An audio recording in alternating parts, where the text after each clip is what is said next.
Bonjour. Élimination du sida en 2030, le Sénégal pas loin de son objectif. Des avancées significatives ont été faites dans l'atteinte des 3,95 qui consiste à dépister des personnes vivant avec le VIH, mettre sous traitement les 95% des personnes dépistées et la suppression de la charge virale. Dans le cadre des journées scientifiques SIDA, l'Association des journalistes en santé, population et développement en partenariat avec le Conseil national de lutte contre le sida a organisé un symposium sur la gestion de l'information sensible sur le VIH avec comme expert Fara Diaw, un ancien journaliste qui a travaillé pendant 40 ans sur les questions de santé. Eugène Kali, président de l'Association des journalistes en santé, population et développement, au micro de Denisia Sambou. Dans le cadre de ce partenariat et dans le cadre du symposium des journées scientifiques, on avait organisé un symposium sur la gestion de l'information sensible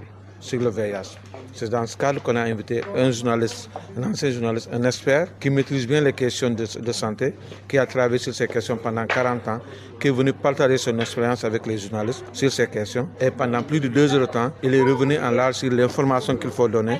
l'information qui arrange les populations, les bonnes nouvelles, l'information qui évite la stigmatisation.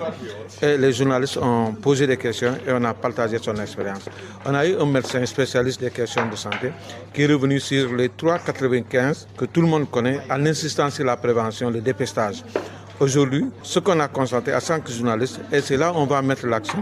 dans nos prochaines activités avec les CNRS, c'est la prise en charge des enfants, c'est-à-dire le dépistage des enfants. Si les deux autres 90, c'est 95%, mais chez les enfants, c'est 46%.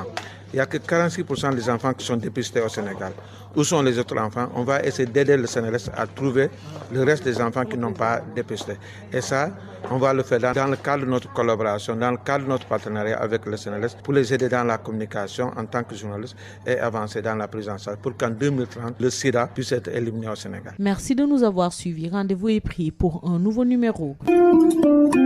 daleen ak jàmm Sénégal mu ngi ci ponk bu baax bi ngir mën a jeexal feebaru sida ci atum 2030 ay jéego yu bëre def nañ ko ci rawatina 3,95 nga xamante ni bokk na si ñu dépister nit ñi nga xamante ni dañu amee VIH ba pare lu toll ci téeméer goo jël juróom-ñeent fukk yeeg juróom ñu defal leen seen traitement ginnaaw dépistage waaye jeexal it charge virale ba ca ñoom ci noonee nag bëccëg yi ñu jagleel waxtaanee wàllum sida tax ba association journalistes en santé, population et développement ci seen lëkkaloo ak Conseil national de lutte contre le sida ñoo amal ab symposium ci naka la ñu war a càmbare ak fësal xibaar yi ñeel ñi amee feebaru sida ci loolee Fara Diaw nekkoon taskatu xibaar bu liggéey ci lu toll ci 4 fukki at ci ponk yi laale ak wérgu yaram moo amal symposium bile ñu teewlu ci noonee Bintou Kane di responsable partenariat bu association journalistes en santé, population et développement ci micro Denisia Sambou. ci 4e journée scientifique yi dañ ci organiser symposium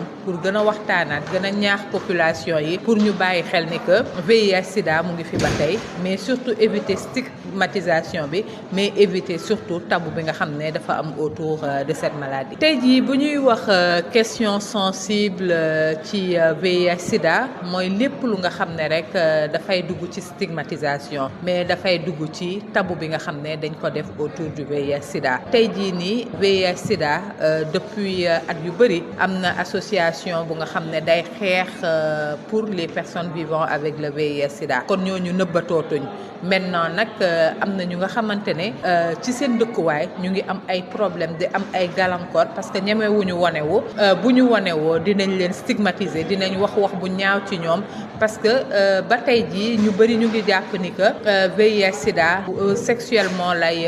wàllante alors am na yeneen canaux yoo xam ne mun na ko wàllante mais même bu fekkente ne sexuellement lay wàllante sa partenaire bu nga xam ne dala takk mun na la ko wàll donc baax na ñuy bàyyi xel ci paramètres yooyu yëpp ci société bi la ñu bokk donc bu ñu feebaree ñu ngi feebar ñu ngi am charge indétectable ku leen